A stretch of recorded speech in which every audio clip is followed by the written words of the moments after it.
एक छोटे से गांव में रहने वाले माधवराव अपनी सादगी और साधारण पहनावे के लिए जाने जाते थे। उनके कपड़े पुराने थे और उनके हाथ पैर खेतों में काम करने की वजह से सख्त हो गए थे। एक दिन वो अपनी जीवन भर की जमा पूंजी निकालने के लिए शहर के एक बड़े बैंक में गए। जैसे ही उन्होंने बैंक में कदम रखा, एयर कंडीशनर की ठंडी हवा और चमचमाती फर्श ने उन्हें चौंका दिया। उनकी नजरें ग्राहकों और कर्मचारियों पर पड़ी जो सूट बूट में थे और काफी व्यस्त लग रहे थे। माधवराव सीधे कैश काउंटर की तरफ बढ़े। उन्होंने अपनी पुरानी पासबुक और एक विड्रॉल फॉर्म पकड़ा हुआ था। जब उनकी बारी आई तो उन्होंने धीमी आवाज में कहा, साहब, मुझे कुछ पैसे निकालने थे।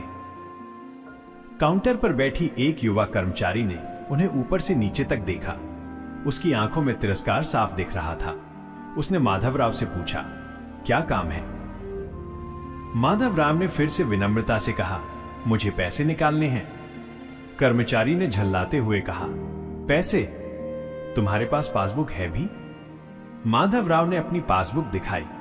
कर्मचारी ने उसे छीना और पासबुक को लगभग हवा में उछालते हुए बोला, ये सब क्या है? यहां भिखारियों का क्या काम है? बाहर जाओ यहां से। यह सुनकर बैंक में मौजूद दूसरे ग्राहक और गार्ड भी उन पर हंसने लगे। एक गार्ड ने माधवराव को धक्का दिया और बोला, चलो बाहर निकलो, यहां भीड़ मत बढ़ाओ। माधवराव जमीन पर गिर गए। उन आंखों में पानी आ गया। उन्होंने किसी से कोई बहस नहीं की। उन्होंने चुपचाप अपनी पासबुक उठाई, अपने कपड़े झाड़े और अपमान की पीड़ा को दिल में दबाए बैंक से बाहर निकल गए। फिर जो हुआ, माधवराव के घर में एक पुराना और धूल भरा सूटकेस था। ये वही सूटकेस था जिसमें उन्होंने अपनी सारी जमा पूंजी रखी हुई थी। वो उस सूटकेस को लेकर अपनी गाड़ी में बैठकर सीधा बैंक के मैनेजर के केबिन में गए। मैनेजर ने उन्हें देखकर पूछा, आप कौन हैं और कैसे अंदर आए? माधवराव ने शांति से कहा, मैं इस बैंक का ग्राहक हूं और मुझे आपसे कुछ काम है। मैनेजर ने माधवराव की सादगी देखकर उन्हें भी कम समझा और पूछा, बताओ क्या काम है? माधवराव ने जवाब दिया, मुझे अपना सारा पैसा इस बैंक से निकालना है।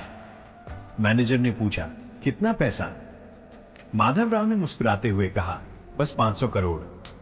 मैनेजर को लगा कि माधवराव मजाक कर रहे हैं। वो जोर से हंसने लगा, लेकिन तभी माधवराव ने अपना एक डॉक्यूमेंट निकाला जिसमें लिखा था कि वे इस बैंक के सबसे बड़े शेयर होल्डर हैं। मैनेजर के चेहरे का रंग उड़ गया।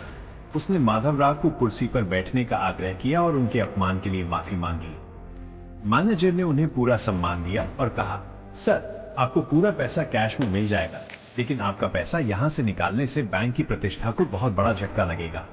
मैं आपसे अनुरोध करता हूं कि आप अपना पैसा इस बैंक से ना निकालें। माधवराव ने मुस्कुराते हुए कहा, मैंने अपनी जिंदगी भर मेहनत की है और आप जैसे लोगों की वजह से मुझे अपमानित होना पड़ा। मैं अपना सारा पैसा यहां से निकाल रहा हूं। अगले ही दिन माधवराव का नाम बैंक के इतिहास में सबसे अमीर ग्राहकों में शामिल हो गया। बैंक के मैनेजर ने अपने कर्मचारी को उस दिन की घटना के बारे में बताया और उस कर्मचारी ने माधवराव से माफी मांगी। इस कहानी से हमें यह सबक मिलता है कि हमें किसी भी व्यक्ति को उसके बाहरी रूप रंग और कपड़ों से नहीं आंकना चाहिए। असली दौलत तो इंसान के दिल में होती है।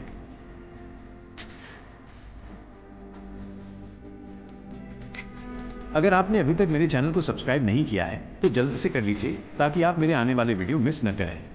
वीडियो को लाइक करना तो बनता है।